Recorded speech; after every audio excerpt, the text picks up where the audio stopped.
یا پردیس چلے جاتے ہو، اگر روپیہ نہیں ہے گھر پہ آؤ گے تو آنے کے بعد یہی تیری شریک حیات ہے یا میری شریک حیات ہے، اس کی نظر اگر کسی کے اوپر پڑتی ہے تو آپ کے جیب کے اوپر پڑا کرتی ہے۔ یا اللہ ایک ماں کا دل دیکھ لیا جائے، ماں ہے جس کی نظر جیب پہ نہیں پڑا کرتی ہے بلکہ ماں کی نظر پڑا کرتی ہے تو بیٹے کے چہرے پہ پڑا کرتی ہے۔ ماں دیکھتی ہے بیٹے کے چہرے کو اور جیسے ہی سینے سے لگاتی ہے اس کے آنکھوں میں آنسو بھر جایا کرتا ہے۔ ماں کا اندازہ تو دیکھ لیا جائے، ماں کا دل تو دیکھ لیا جائے، وہ ماں کرتی ہے کہ میرے بیٹے ایک ایسا بھی دن آیا تھا جس دن میں بہت بے چین ہو گئی تھی، ایک ایسا بھی دن آیا تھا کہ راتوں کو مجھے نیند نہیں آئی تھی، ایک ایسا بھی دن آئے گا کہ بڑی گھبراہٹیں میرے اندر تھی۔ بیٹا کہتا ہے کہ میری ماں کیوں گھبرا رہی تھی؟ وہ ماں ہے، ماں کی ممتا کو دیکھ لیا جائے۔ ماں کہتی ہے کہ میرے بیٹے اس وقت میں نے یہ سوچ لیا تھا کہ پردیس میں میرا لال گیا ہوا ہے، دل کا ٹکڑا گیا ہوا ہے اور مجھے یہ خیال ہوا تھا کہ تیری طبیعت خراب ہو گئی تھی، بیٹے پتا کیا صحیح ہے؟ تو قربان جائیے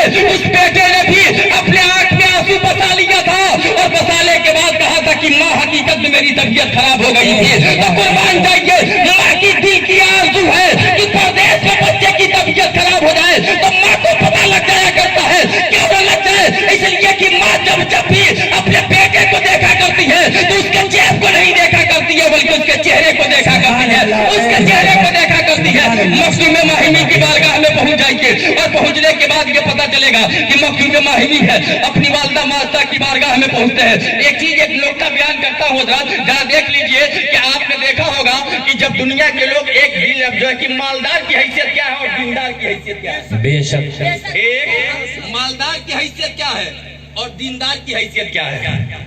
جب بیٹا مالدار ہو جاتا ہے تو ماں اور باپ اس سے ڈر ڈر کے باتیں کرتے ہیں، ایسا ہے کہ نہیں؟ اس سے ڈر کے باتیں کیا کرتے ہیں کہ کہیں ایسا نہ ہو کہ میرا بیٹا مجھ سے ناراض ہو جائے، کہیں ایسا نہ ہو کہ میرا بیٹا مجھ کے گھر سے نکال دیا جائے۔ لیکن وہی آپ کا بیٹا اگر وہ دیندار ہو جاتا ہے تو ماں سے کڑی آواز میں بات نہیں کیا کرتا ہے، باپ سے کڑی آواز میں بات نہیں کیا کرتا ہے، بلکہ وہ سوچ لیتا ہے کہ اگر ماں ناراض ہو جائے گی تو رب مجھ سے ناراض ہو جائے گا، باپ اگر ناراض ہو جائے گا تو رب مجھ سے ناراض ہو جائے گا۔ مخدوم ماہمی ہے، قربان جائیے بچپنے کا عالم ہے اور اس بچپنے کے عالم میں اپنی ماں کی بارگاہ میں پہنچتے ہیں، عرض کرتے ہیں کہ میری والدہ میں یہ چاہتا ہوں کہ جاؤں اور علم دین حاصل کروں۔ اللہ اللہ ان کی ماں نے کہا تھا کہ بیٹا میں تیرے بغیر نہیں رہ سکتی ہوں۔ اللہ اللہ ایک ماں کی محبت کو دیکھ لیا جائے، آپ کی ماں دنیا سے چلی گئی جانے دیجیے، لیکن انہوں نے ایسا صدر لگا کے دنیا سے اندر گئی ہے کہ اللہ اللہ کے بچے آج ہی تک نہیں۔ ابھی آپ نے سنا علامہ قمرالزمان صاحب سے کہ 40 دن ہو گئے لیکن اجازت ختم نہیں ہوئی ہے۔ ارے یہ 40 دن کیا ہے، اگر 40 سال بھی ہو جائیں گے اولاد اگر نیک رہے گی تو اللہ اللہ اس ماں کی یاد کبھی ختم نہیں ہو سکتی ہے۔ صبح قیامت تک اللہ اللہ یاد ان کے بچے کر رہے ہیں، کل ان کے بچے کریں گے اور جب محشر کی میدان میں جائیں گے تو جواب دے کے کہہ دیں گے کہ یا رسول اللہ میں نے دنیا کے اندر کسی کے سنت پہ چلا تھا تو کسی اور کے سنت پہ نہیں بلکہ آپ کے سنت کے اوپر چلا ہوا تھا۔ حضرات محترم دیکھ لیجیے مخدوم ماہمی کی زندگی بیان کرتی ہے کہ مخدوم ماہمی نے جب کہا تھا کہ اے میرے ابا اے میری اماں جان میں یہ چاہتا ہوں کہ میں علم حاصل کرنے کے لیے جاؤں، ماں نے کہا تھا کہ بیٹا تم جاؤ گے میرا دل نہیں لگے گا، تم چلے جاؤ گے میں بے چین رہوں گی۔ قربان جائیے حضرت مخدوم ماہمی نے کہا تھا کہ میری ماں اگر تم کہہ رہی ہو تو میں نہیں جاؤں گا، اس لیے کہ ماں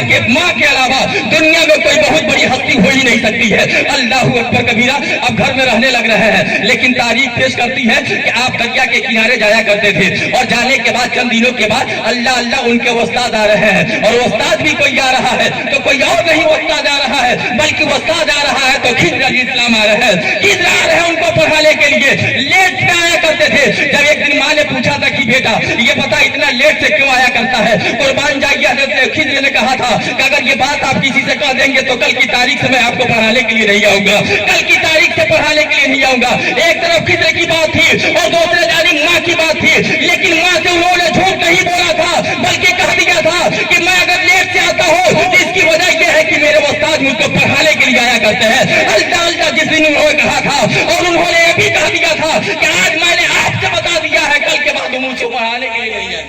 آئیں گے، وہ مجھ کو پڑھانے کے لیے نہیں آئیں گے۔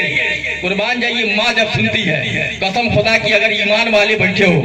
ماں سے محبت کرنے والے بیٹھے ہو تو طرف جاؤ گیا۔